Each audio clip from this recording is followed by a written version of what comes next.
اللہ رب العزت سورہ قیامت کی فرمائی بل الانسان علی نفسه بصیرہ، اللہ وی انسان پخپل ځان لیدون کې دی. ہر ماتا گورے ہر انسان تخپل عیبونا معلوم دی ولو القا معاذیرہ، اگر کہ دے زان لبانی گوری خود تخپل زان معلوم دے. علماء لی کی ماتا گورے وی دا ہر انسان علم پخپل زان بانی حضوری او یقینی وی. نظمائی دو انسان زمان دا بیان موضوع صدا دید قصور چھ انسان تخپل عیب خارشی دے وجنا سیدنا عمر فاروق رضی اللہ عنہ بیو دعا غفتا سبیوی اللہم اجعلنی فی عینی صغیرہ، اللہ ما پخبل نظر کی کمزور ہو گردوا، پخبل نظر کی زما پا نظر کی چما تا زان دیر جات کمزور اخکاری خبل زان تا ناقص کارکا وفی اعین الناس کبیرہ، اور اللہ دا خلق پا نظر کی میں لوی ہو گردوا کہ ما تخبل زان کمزور ہے ذکر چکر تا تخبل زان لوی اخکاری چی میم بھی کچھ ہو. دا یو کتاب دے ما سر دا پروت دے دا کتاب نم دے محلک روحانی امراض آغا مرضونا چھ انسان حلاکی انسان حلاکت ترسی دا مرضونا علماء را انکڑی دی پاگا ٹول کی دا ٹول نا خطرناک مرض سدے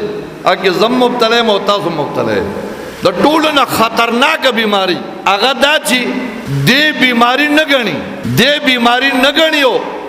علاج والا نہ کہی یو سڑی بیمار شو او آگا ہوئی چی آو زا بیمارم زما خیٹا خراب دا زما کینسر دے زما شوگر دے او علاج والا کئی نو دا ٹھٹے میں پورا نہیں اللہ پاک بھی ٹک کی خو یو عیب یو بیماری دا سے دا چی تی بیماری گنے نا چی دا بیمار ہے ما نو علاج بولے کے سڑی ہوئی زا ٹکی ما علاج بولے کے دا ٹول نا خطرناک مرض آگا دے چی انسان تا مرض نخکاری یو زما عزت مندو ظاہری بیماری دا دا میں تا مخم ویلیو یو ظاہری بیماری دا یو باطینی بیماری دا نن پا باطینی بیماری بانی منگتول مبتلے ہو. یو بزرگ تیر شوی دے سار میں امداغ خبر جا سارا کول پلار بان روان بایزید بستامی رحمت اللہ علیہ دا بایزید بستامی رحمت اللہ علیہ خبری تا سوچ کے لگا یو مورید دے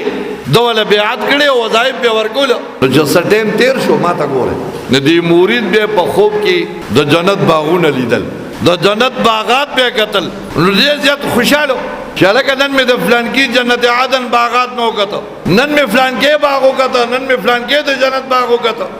باغونے بے قتلو دا جنت باغونا نو دا سیو بلتا بیوے چلکہ بیگام میں گوڑا دا فلان کی باغ دا فلان کی جنت باغونا قتلی دی یو دا بیوے بلتا بیوے خبر مشہور شوا چلکہ فلان کے موریدہ دا بایزید بستامی رحمت اللہ علیہ مورید دے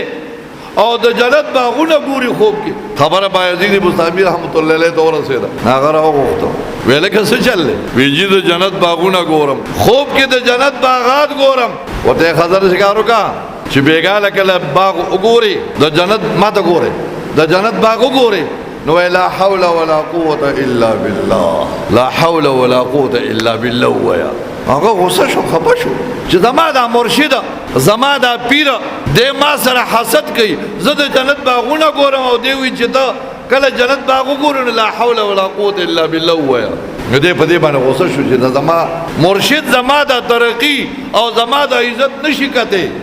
زما دا مرتبہ ورطا چکم دے بانے دے ما سر حسد کئی او دا مرشد دا پیر توجہ عجیب سیز بھی خواہ توجہ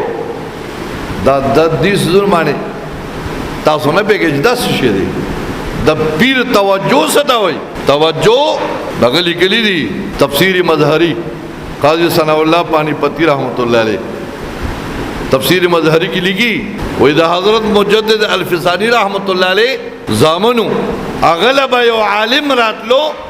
دا عالم نم دے مولانا طاہر سے وہ ایلوی عالم دے مجدد الفسانی سے زامن لبرات لو سبق پہ ہوتا ہوئے سبق پہ ہوئے دو زامن بورسا دا مجدد الفسانی سے زامن بورسا سبق ہوئے یو ذل مجدد الفسانی رحمت اللہ علیہ مراقبہ اکڑا او پا مراقبہ کی لوح محفوظ اکڑا عبدالرحمن بابا فرمائی چپا یو قدم تر عرش پوری رسی مالی دلے دے رفتار دا درویشانو نو لوح محفوظ اکڑا نو پا لوح محفوظ کی دا مولانا طاہر چکم دے دا علت لکلشیو شقی بدبخت لیکل شو عالم دی او دل ادبر لیکل دی بدبخت دی الا مولانا حضرت مجدد الفسانی رحمت الله علیه ویل کدا خو زما د زامن استاد دی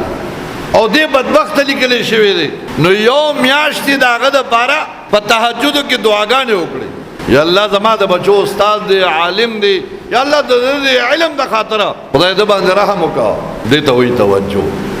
نو میاش پس حضرت مجدد الفسانی رحمت الله علیه کله دوباره مراقبه وکړه عرش لوح محفوظ وکړه نو التکی مولانا طاهر چې کوم دی د شقینا د بدبختنا سعید لیکل شو نیک بختا خوش قسمتا تقدیر بدل شو تقدیر په دوه قسمه ده بهرحال وګړي خبره نو د بایزید بستامی رحمت الله علیه دا مورید چې کوم دی د په دې باندې خپه شو خود به خپل توجه ساتله چې کله بیګاله ود شو او باغات قتل شروع شو دلته د پیر او د مرشد توجه ور پسیدا د ویلکه ما ته خپل مرشد ویلی چې کله ته باغات ګوري د جنت نو لا حول ولا قوه الا بالله ويا راشد مرشد په خبر عمل وکا ولا حول ولا قوه الا بالله بس باغات ختم شو د جنت باغات قتل ختم شو ولا حول ولا قوه الا بالله باغات ختم شو او سړی را پاسې دو را پاسې وې دا څنګه چل ما ته خو مرشد وی لا حول ولا قوه الا بالله نو ما خو باغات قتل او چې کله لا حول باغات ختم شو لاړم بایزید بستامی رحمت الله علیه ته چې ورغه ورته وی سه به زه خو په دې باندې پېنه شوم چې ما به د جنت باغونه قتل او تاسو راته لا حول ولا قوه الا بالله ویا چې کله مې غوې نو باغات ختم شو ورته شیطان در پسې لګېدل او کنه خوب کې به د دنیا باغونه خودل خود تاب ذهن کې راتل چې دا د جنت باغات دي او په دې وجہ شیطان په دې باغات او قتل باندې پتا کې عجب او خود پسندی پیدا کولا ته هلاکولی ته تباکولی شیطان ته غرقولی چلکه زه خو یو رسیدل سړی ما یاد ساتئ زما عزت مندو دیو جنا اللہ رب العزت فرمائی بل الانسان علی نفسه بصیرہ ہر انسان پخپل زان بانے دا علم دا حضوری و یقینی دے ولو القا معاذیرہ اگر کدے زان لبانی گوری نن ماتا گورے چھ سوک سگو نام کئی لکہ دا کم کسان چناستی چا گیری خریلی و چا لنڈی کڑی دی نو تا دا 100% پتا دا چھ غلط کار کوم اگر کسان لبانی گوری بانی سو گوری اللہ فلان کی گیره وا او دا ګوډه کولا گیره او ګونه کولا نو زم تا نه اوسم بهتر دی ځکه چې دغه ګنا نه خو محفوظ دی کنه ته ځان نه باندې ګوري دا شیطان باندې دی وی گیره کې جنت خو نه گیره کې جنت خو نه یاد ساتئ عزت مندو په دې خبره ځان پوهی کې چې اصل سیزا د الله او د الله د رسول اتباع د شریعت